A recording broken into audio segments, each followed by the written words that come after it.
in your 20s, let's say you don't want to start a business. Mm. You know, let's say you want to be a video editor or videographer or even a sales rep, I guess, or a copywriter. Everything that we're kind of teaching in DL, but you don't want to run your own ship. You want to work for someone else. What do you think a good salary range is to aspire to earn towards? It depends on a lot of factors. You could earn $3,500 a month, and in some places live like a king. You know, we were talking about like yesterday living in Thailand. You can live fucking incredible there, and for some people, they're happy with that. Whereas if you want to live in Dubai, it's a bit of a different story. If you want to live in London, if you want to live in New York, it's a bit of a different story. Like $3,500 a month realistically just isn't going to cut it.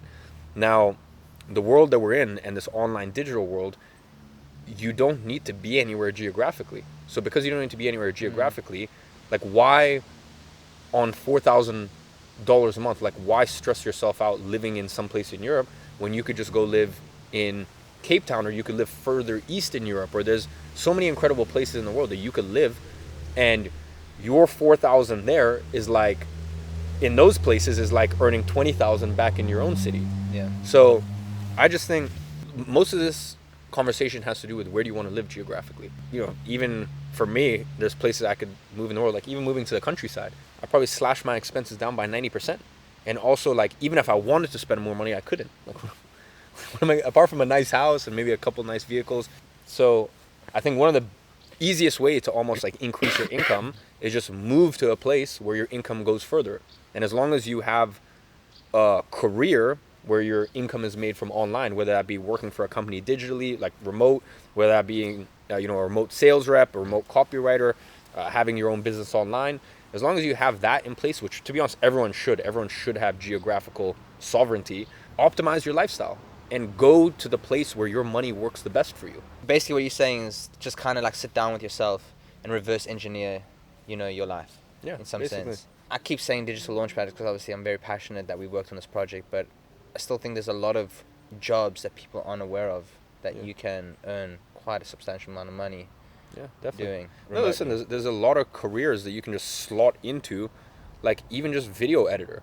You can be a high impact video editor, and then within 6 months, 4 months, 3 months, be making $4,000 or $5,000 a month, working for maybe one client, maybe two clients, and you live in a certain city in the world.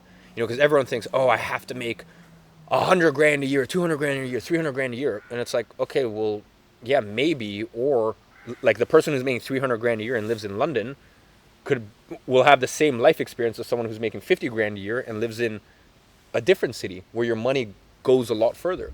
So for me, it just comes down to designing your life. Like we're in such a fortunate position right now where you aren't bound by geography, and because you're not bound by geography, just go where you're treated best. Go where your money works the best for you. I mean, you come from South Africa, you know this. Like in South Africa, it's not like, bro, in London, if you have a full-time maid, in the UK, if you have a full-time maid, like you are rich. Like like people instantly know you're rich. Whereas in South Africa, or there's even other places in the world, there's many places in the world, if you have a maid, that's just a normal middle class thing to do. Like you just have a maid. So ask yourself, what are the most important things for you in your life personally, and where can I live in the world where I can have my non-negotiables? Nice.